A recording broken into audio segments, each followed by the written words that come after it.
How's it going, Faith Church? This is Pastor Ryan here, and I am tasked with making this week's Saturday Sabbath prep video. And in this video, I just want to help encourage you guys to prepare as we're going to gather to worship the Lord tomorrow. And we're going to do that in a different way because everything's going on. We'll be in our living rooms and around computers, and it's just going to look different as it has in this season. But I still think it's so vital that we prepare to worship the Lord on the Lord's Day, on Sunday, as we set aside this time every week to worship and to praise our God who's worthy of all of that. And so, first off, I just want to point you towards the text that Pastor Mike is going to be preaching from tomorrow. He actually already recorded it, and it's a great sermon, so I encourage you guys to get ready for that. But that text is going to be from John chapter 21. Verses 1 through 14. So I encourage you guys to read that tonight, familiarize yourself with it, kind of already get the text in your head so that as he preaches from it, it's going to help you digest and engage with that sermon more because you'll already have familiarized yourself with the text. So I encourage you guys to read that ahead. But really what I wanted to encourage you guys in this video is to actually make some practical preparations. And this is hopefully advice that you would not just employ today, but as you think about going forward, how you treat your Saturday evenings and how you prepare for the Lord's Day. And this might seem practical or unspiritual, but the reason why I'm going to give you this advice is because if we free ourselves up from all these practical considerations come Sunday morning, it's going to help us to engage spiritually in these things. So what are some practical ways to prepare for the Lord's Day on Saturday evening? A couple things. One is I'd encourage you guys, set your clothes out the night before. Get them ready, particularly if you have small children. Lay out their clothes, get all that set. If you need ironing to be done, iron the night before. If you need any of those things that you normally maybe be scrambling around to get ready Sunday morning, lay it out the night before.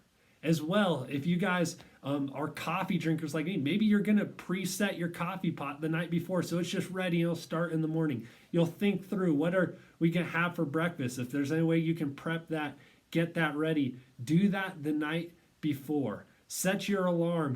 Don't be just waking up and then scrambling to get everything ready. One of the things that we're trying to figure out how to do in this season is how do we really help prepare ourselves for worship in our living room. So maybe that means you're actually going to set up some chairs in your living room for tomorrow, Sunday, rather than just all lounging around the couch. And why am I encouraging you to do all these things? And in some sense, who cares? We could just do it in the morning. We do that every morning. Because the reality is what tends to happen is Sunday morning, things always take 10 times longer than we think we do. There's always distractions. And what often happens is we just kind of stumble into our times of worship. Often we're running late, we're stressed out, we're frantic, even when we're just jumping on a Zoom call.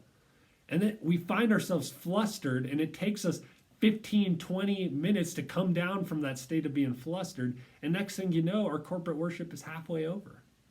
And so I encourage you guys that as you want to make the most of your Sunday worship, to try your best to remove all the hindrances that can distract from worshiping God with one another on Sunday. If you wake up in the morning and things are ready and you can just get dressed and get where you need to go, you'll find that there's this burden that's lifted off of the Lord's Day, and it's just incredibly freeing.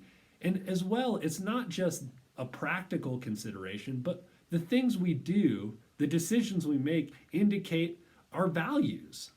And if you value the Lord's Day worship, if you value worshiping God on Sundays, then you're going to make decisions to make the most of that. So it's not unspiritual at all to make these practical considerations. In fact, it's showing a heart of spiritual adoration that you would want to set these things aside in order to make the most of your worship on Sunday morning. So I'd encourage you guys, set out the clothes, do the laundry, get breakfast prepped, whatever you need to do. Think through, how can I set myself up to where when tomorrow rolls around, there's going to be as few distractions as possible, and we can wake up and just get ready to worship God with one another. That is today's Saturday Sabbath prep. I look forward to seeing you all on the Zoom call tomorrow. And in this season, it's different, but our God is worthy of worship. And we should come to the Lord's Day with excitement and anticipation for what the living God is going to teach us through his word